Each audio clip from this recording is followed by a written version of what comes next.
El 20 de mayo de 2026, el gobierno de los Estados Unidos acusó a Raúl Castro de asesinato. Tiene 94 años, es expresidente de Cuba y hermano de Fidel. Este es el mismo movimiento que Estados Unidos hizo antes de entrar a Venezuela y capturar a Maduro. Y ahora Cuba está en la mira, y por eso te vamos a mostrar por qué los días de Cuba como la conocemos pueden estar contados. Para entender lo que está pasando, necesitas ver a Cuba como realmente es hoy. No la Cuba de los carteles de la revolución, no la isla que aparece en documentales con autos antiguos y música en las calles. La Cuba de 2026 es un país a oscuras, literalmente. Imagina la ciudad de La Habana a las 10 de la noche. Sin una luz encendida, sin semáforos, sin hospitales funcionando, sin ventiladores, solo el calor, la oscuridad y el silencio. Eso pasó al menos 3 veces en marzo. Toda la red eléctrica de la isla colapsó. 3 veces en un solo mes, 11 millones de personas se quedaron sin luz. Los hospitales dejaron de funcionar, se cancelaron cirugías. Las familias cocinaban con leña en la banqueta. Y en las calles, por primera vez en décadas, la gente salió a gritar. Cientos de miles de cubanos salieron a las calles en algunos barrios. Manifestantes atacaron la sede del Partido Comunista. Lanzaron piedras, prendieron fuego. Esto no es una crisis cualquiera.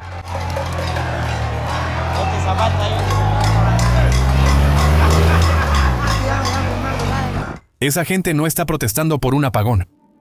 Está protestando contra 65 años. Y es la señal de que algo dentro de Cuba se está rompiendo.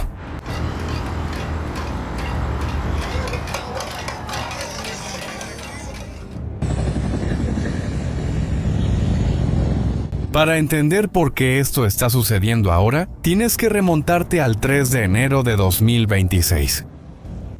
Esa madrugada, fuerzas especiales estadounidenses entraron en Venezuela y capturaron a Nicolás Maduro.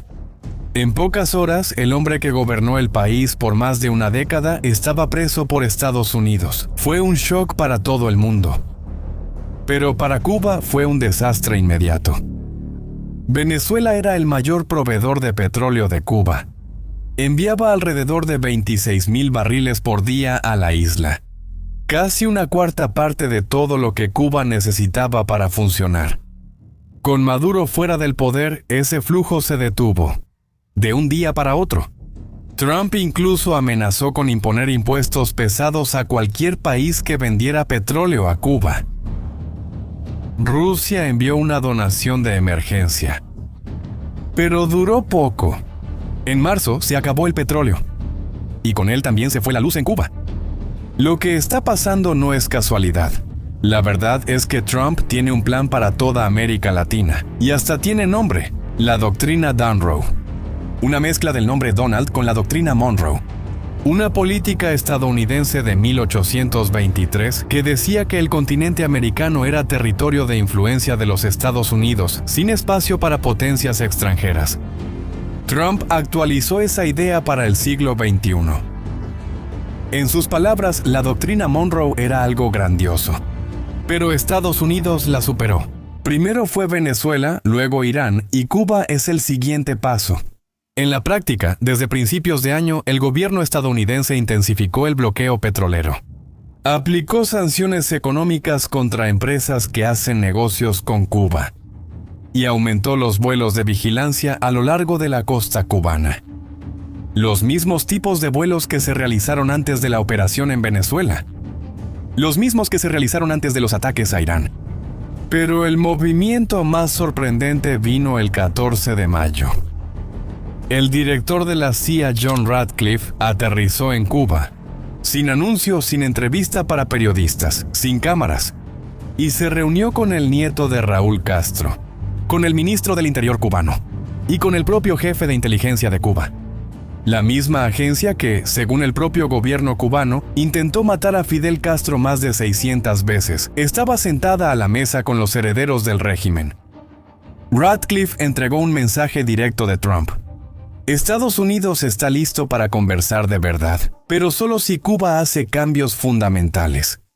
Y luego vino el consejo más revelador de todos. Radcliffe les dijo a los cubanos que aprendieran la lección de lo que pasó en Venezuela.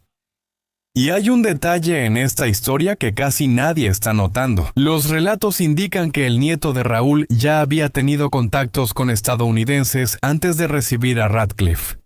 El heredero del régimen estaba negociando con los estadounidenses mientras su abuelo se preparaba la acusación formal contra su abuelo, y es aquí donde la historia se pone aún más pesada. Las acusaciones contra Raúl Castro se remontan al 24 de febrero de 1996. Esa tarde, 2 aviones desarmados de la organización cubano-estadounidense Hermanos al Rescate sobrevolaban el estrecho de Florida en espacio aéreo internacional. Cazas militares cubanos derribaron los 2 aviones. 4 hombres murieron, 3 ciudadanos estadounidenses y un residente permanente. Voluntarios que ayudaban a cubanos a huir por mar. La acusación afirma que Raúl Castro, entonces ministro de Defensa, reunió a líderes militares y dio la orden de matar. Cuba lo niega hasta hoy, diciendo que los aviones estaban en su espacio aéreo. Pero un organismo internacional de aviación concluyó lo contrario. Los aviones fueron derribados en espacio internacional. 30 años después, las familias de esas víctimas estuvieron presentes en la ceremonia en Miami, donde se anunció la acusación. 30 años esperando justicia. Pero esta acusación no es solo sobre el pasado. Se trata de lo que viene después. Estados Unidos usó exactamente esa misma lógica antes de capturar a Maduro. Un documento legal, un pretexto para actuar. Ahora, Raúl Castro tiene su nombre en una acusación criminal estadounidense. En la misma semana, el periódico Político reveló que el Pentágono ya tiene opciones militares sobre la mesa. Las alternativas van desde un ataque aéreo preciso, una advertencia militar para presionar al régimen, hasta una invasión terrestre a gran escala. Una fuente cercana al gobierno dijo que el ánimo cambió. La idea era que Cuba cedería con el bloqueo de petróleo y con las victorias estadounidenses en Venezuela e Irán. Pero los cubanos están demostrando ser más resistentes de lo esperado. Pero invadir Cuba no es lo mismo que invadir Venezuela. En mayo, el portal Axios reveló que Cuba tiene más de 300 drones militares. Los mismos tipos de drones que Rusia usó en Ucrania y que Irán usó en Medio Oriente. Probados en una guerra real. Y ahora están a 150 kilómetros de Florida. Y Axios fue más allá. Según documentos secretos del gobierno estadounidense, Cuba no solo está armada. Estaban discutiendo internamente usar esos drones para atacar la base de Guantánamo, barcos militares estadounidenses y hasta la ciudad de Key West, en Florida. El gobierno estadounidense aún no ve señales de un ataque inminente, pero el hecho de que Cuba esté teniendo esa conversación cambió los planes del gobierno estadounidense. Y hay algo aún más profundo detrás de todo esto. Algo que explica por qué Cuba importa tanto para Estados Unidos más allá de la ideología. Desde al menos 2019, China opera una base de espionaje electrónico en Cuba, instalada a solo 150 kilómetros de la costa de Florida, capaz de monitorear el movimiento aéreo y marítimo estadounidense por más de 14,000 kilómetros. Rusia también mantiene bases de inteligencia en la isla.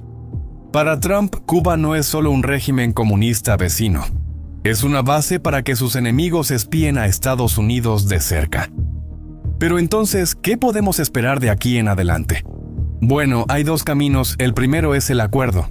Trump dijo públicamente que cree en una salida diplomática. El nieto de Raúl ya está negociando. La CIA dejó claro que la oferta está sobre la mesa, pero no va a durar para siempre. El segundo camino es la fuerza.